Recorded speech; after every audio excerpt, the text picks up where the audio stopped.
na ba propos ya président américain Donald Trump aza kolobela 10 millions de morts. Même toza sirepre biso tout comment on a conseil diplomatique na la personne à Massad Boulos au cours d'une émission na décorabiso mo pandisa mon Marius Munga koloba ete ba congolais ba kufi 7 millions et puis on a senti changement de langage. Mais changement de langage nae ndenge to comprendre parce que boy ba bato balela lisolo ya Kanya Kamtoko Kagame Kabila Katumbi bango ba fonctionnera mingi na corruption. Apparemment Mas Boulos on dirait aller moins loco parce que comme on a connu le président na Yazoroba ba congolais ba kufi 10 millions Yazoroba 7 millions déjà paradoxe côté amalgame mozana donc toujours batté entre bango mi balé ki 10 millions mais bo prier mingi ndenge prophète Moïse ndengela ibsaka bino à travers ngana ralusana mikolo yo mois octobre novembre décembre sengeli to prier makasi pour la présidence de la République et surtout pour la mboka na biso parce que surtout sali erreur to tchekate en tout cas to regretter en fait en dehors de ce que des Congolais nous sommes diriger Congo azate azali mazo monanati toza plus na opportuniste ba mibi ba ngwalima ba o balinga kolia balia batala ka souci ya Congo tena ya ba Congolais ba onde baza problème pour la biso na mboka na biso alors faut to sala keba to comprendre nini côté nini jeu ezokende.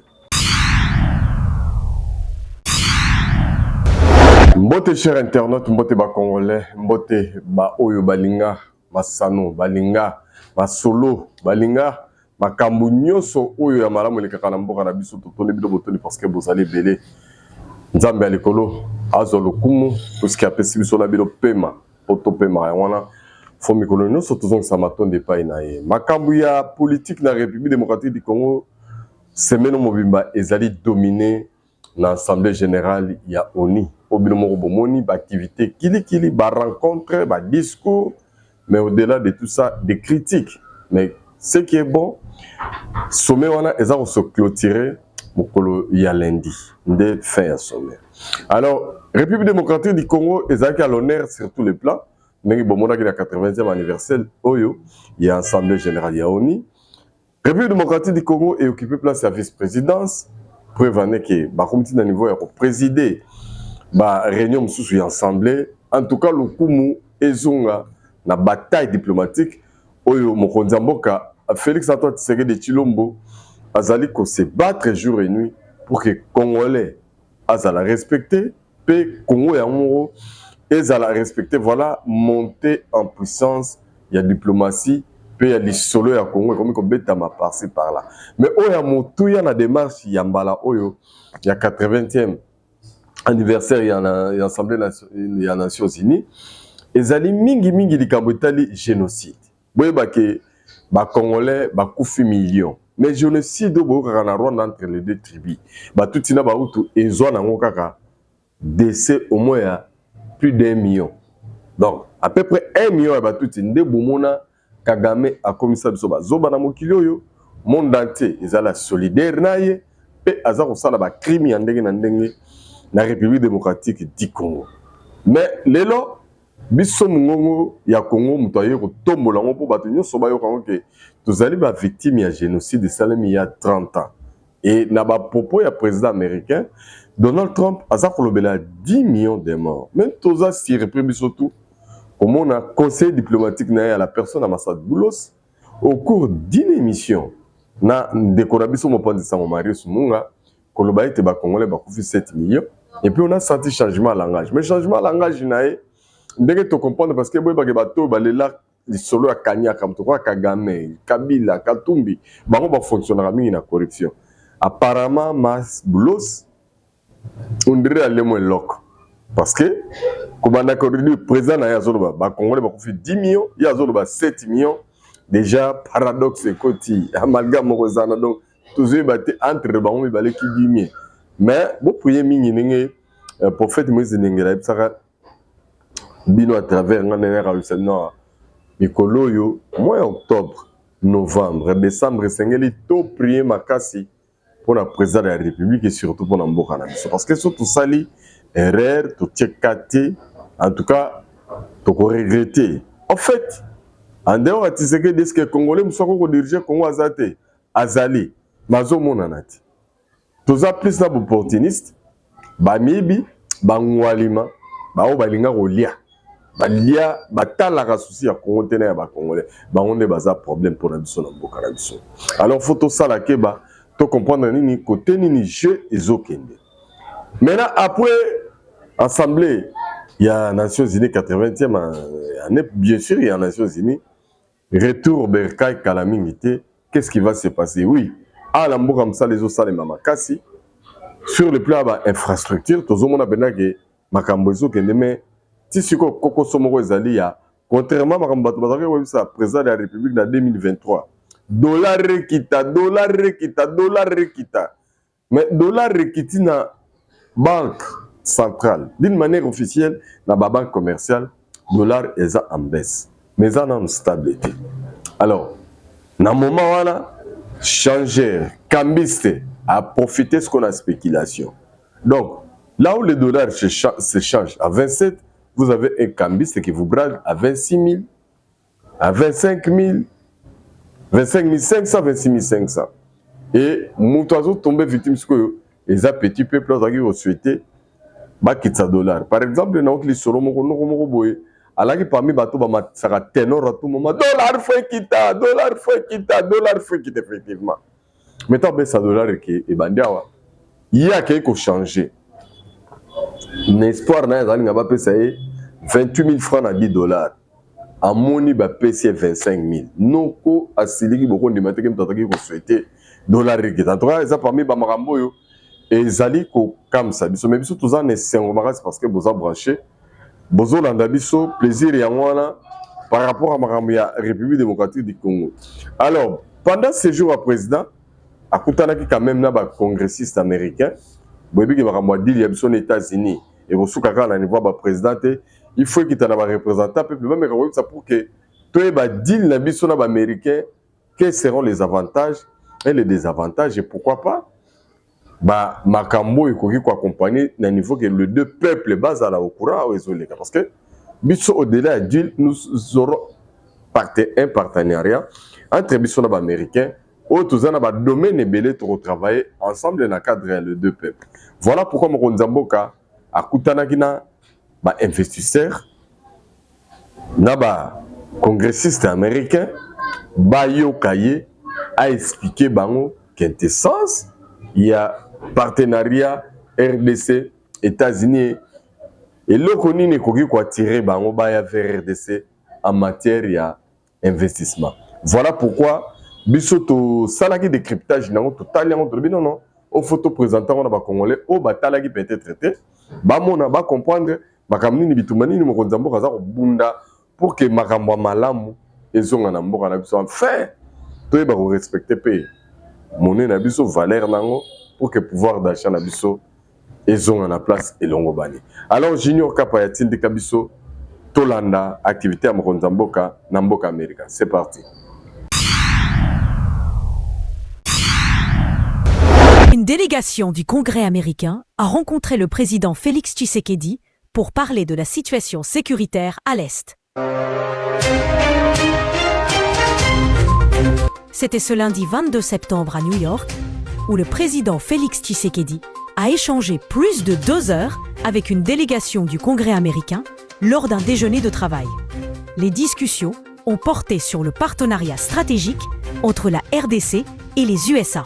Plus qu'un deal, c'est une alliance solide, a affirmé le chef de l'État, saluant l'appui de l'administration Trump et des parlementaires américains.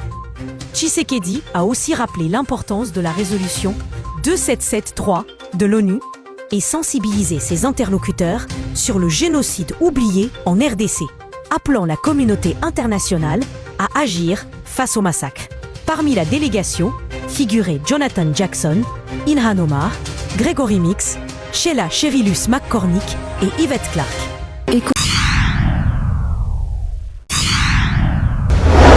Merci mingi na yo Junior Kapaya puisque soki yo te nani mususu na ebisi bino ke mikolo nyonso tobetelaka bino kaka masolo ya este mingi Nord Kivu na Sud Kivu epai wapi batomboki ya ba M23 baza kosala ba trouble baza kosala koboma bato kosala ba biloko ma désolation mais tout sepeli Avantage muso ezali awa ezali que soki tozaliaki na ba généraux na biso ya FARDC bazalaki na comportement lokola patriotisme au général Luboya Kashama Johnny alakisaka bokondima te nalingi natyela bino ka extrait botala niveau aza moral na batroupe niveau aza conscientiser et komonana ke ye soki bandaka la yemtaki na bagoma kuna peut-être mbele ko ya te na ndenga mtema mabe te to contre te mais to kumisi nanu ba mampinga na biso na ba performance monter à puissance surtout force aérienne mikolo yo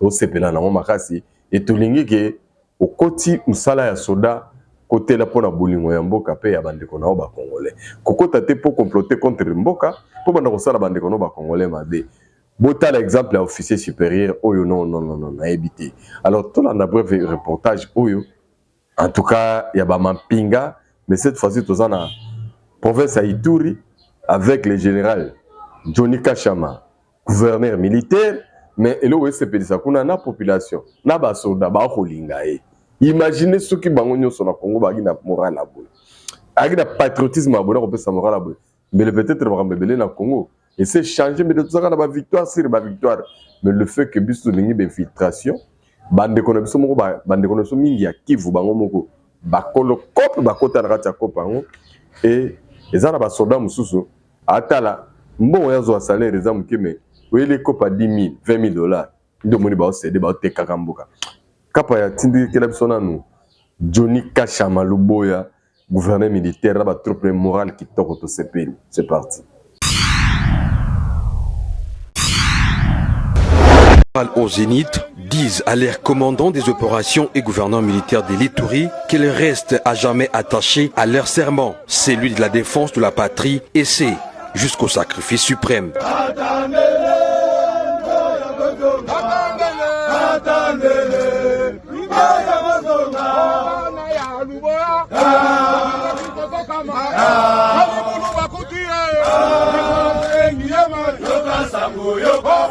Au lieutenant-général Luboya Kashama Johnny maintenant de rassurer sa confiance envers ses compagnons d'armes. Nazalaki awa il y a plus de 2 ans. Boye boyete. Nayebi ke bino boutaki sayo. Quand bozalaki kuna na mungwalu baye kotinda bino awa. C'est-à-dire que bosalaki musala malamu. Toyokani? Na ba oyo bazalaki awa basali musala malamu. Toyokani?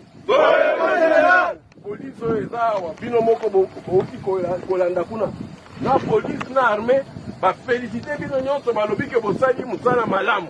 Toujours attaché aux valeurs républicaines, le lieutenant-général Luboya Kashama Johnny a transmis à ses hommes en uniforme le message du commandant suprême et chef de l'État, Félix Antoine Tshisekedi Tshilombo. Toko bakaka na musala oyo po ba respecter biso.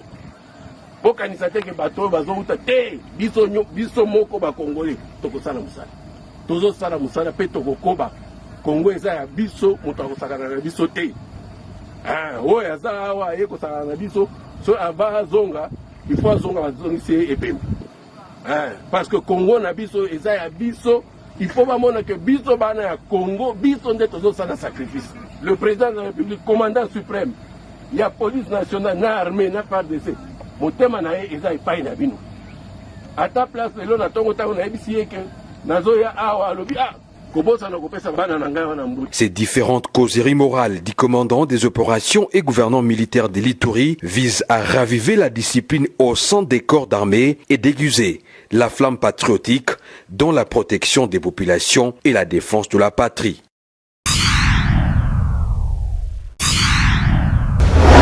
Soki tolinga Congo te ezali erreur. Pendant que yozo kansa, oui na Congo, mais ba tebele ba olinga Congo.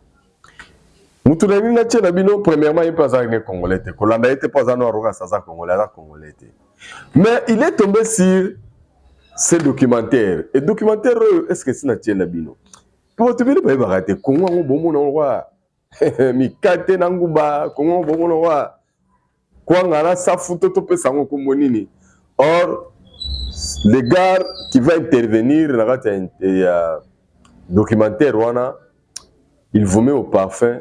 Il y a Oebara, yo Congolais, peut-être aux Arakidiba, Oebi grandeur, il y a Congolais, s'il vous plaît, n'a ma bête, toana bato ba congolais abetaka pena tolo a congolais mais tuna kaka sur 24 communes ka ville ya Kinshasa atanga ni fisque 10 a katana nami beta tolo congolais et puis kino congolais tuna e koloba nete ke tanga tous les 26 provinces parce que peut-être les belé na mutoko euro kimae de bala tanga lokaka 10 provinces à pamba mingi ba ebité congolais abeta tolo aza congolais yeboyeboye abanda ko décrire yo kaka mboka na bango ka oyaza na village na ye tata na ye mama na ye chefferie na ye okuta ke congolais wana sikoyo boyebisa ngai soki biso moko bakolo Congo to ana niveau ya ignorance aboye siko bato baza koyeba makambo eza na Congo na avantage ya Congo nde bomoni bayaka kodominaka biso kapa leni azo bato ebele na tate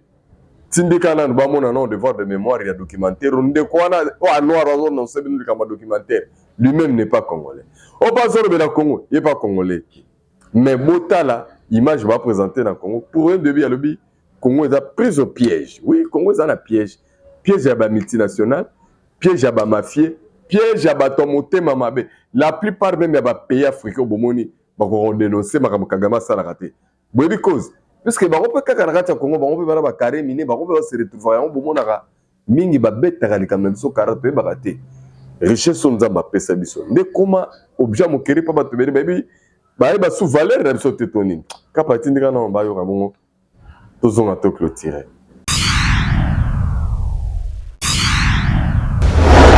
Hier soir, je suis tombé sur une vidéo. C'est la vidéo d'un gars qui parle de la République démocratique du Congo, en Afrique. Donc moi, je n'ai pas les informations nécessaires pour affirmer que tout ce qu'il dit est vrai. Mais par contre, je trouve que tout ce qu'il disait était intéressant à entendre. Donc du coup, j'ai pris quelques minutes de sa vidéo pour partager avec vous sur ma plateforme. Et si par la suite vous voulez dire ce que vous en pensez, tout ça c'est bon aussi. Donc voilà, on y va, on va regarder ça ensemble. Le Congo est pris au piège. Un piège invisible. Un piège mortel. Un complot mondial si bien organisé que personne n'ose en parler.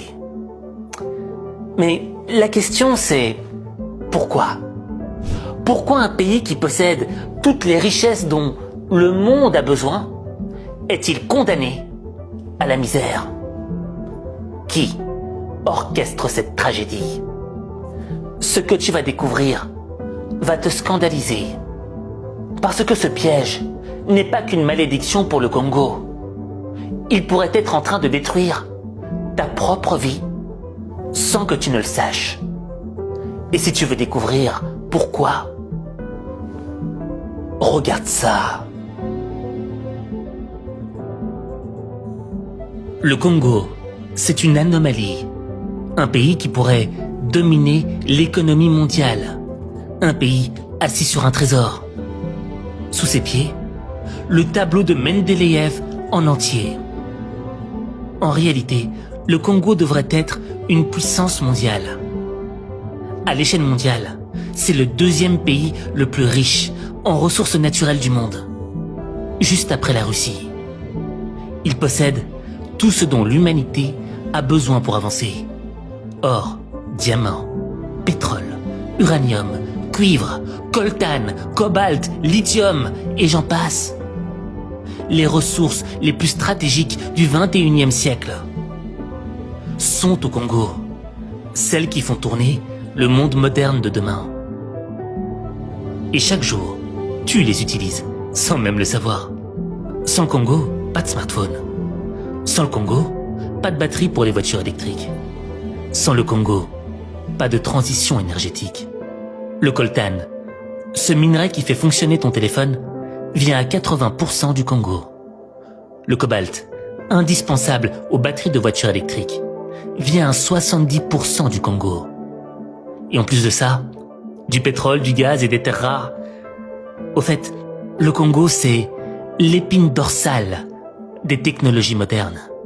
Sans lui, le monde s'effondre. Alors, imagine un instant, si le Congo exploitait pleinement ses ressources. avec une bonne gestion, il pourrait être l'un des pays les plus riches du monde. Un leader énergétique pour l'Afrique et au-delà. Un acteur majeur dans l'économie mondiale. Il pourrait rivaliser avec les grandes puissances comme les États-Unis, la Chine ou l'Europe. Mais voici la vérité. Le Congo n'est pas une superpuissance. Malheureusement, il ne contrôle pas sa richesse. Et il est maintenu artificiellement dans la pauvreté. 24 000 milliards de dollars en ressources naturelles. Et 70% de la population qui vit avec moins de 2 dollars par jour. Moins de 3000 km de routes goudronnées. Pour un pays grand comme toute l'Europe de l'Ouest. Pour aller de Kinshasa à Goma, c'est comme si tu devais faire Paris-Moscou. Et en plus de ça, tu rajoutes 140 groupes armés qui contrôlent des territoires entiers. Le Congo, la RDC, République démocratique du Congo, ça devrait être un empire. Donc voilà, vous l'avez entendu. Et comme j'ai dit, c'est très intéressant à entendre. Donc, selon ces dires, et quand on regarde un peu ce qui se passe, on voit clairement qu'effectivement, il y a un complot qui a été mis en place par les grandes puissances contre l'Afrique et que vraiment, ça doit s'arrêter.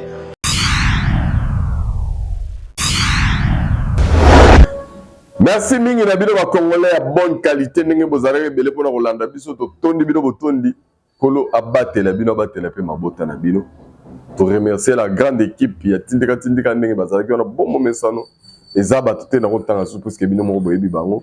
Mais ngai na bino rendez-vous très prochainement parce que octobre ndenge tokeli ba calendrier c'est comme si à partir du 1er octobre mécanisme mo va se mettre en place pour deux missions. 1 neutralisation avec FDLR et puis 2 retrait de la troupe M23 Rwandais. Maintenant, kolobana komona et que c'est nyanga na lobaka soko monité konimate tona kata vivra vers kolo abatela bino abatela pe mabota na bino to monani très prochainement. Bye bye.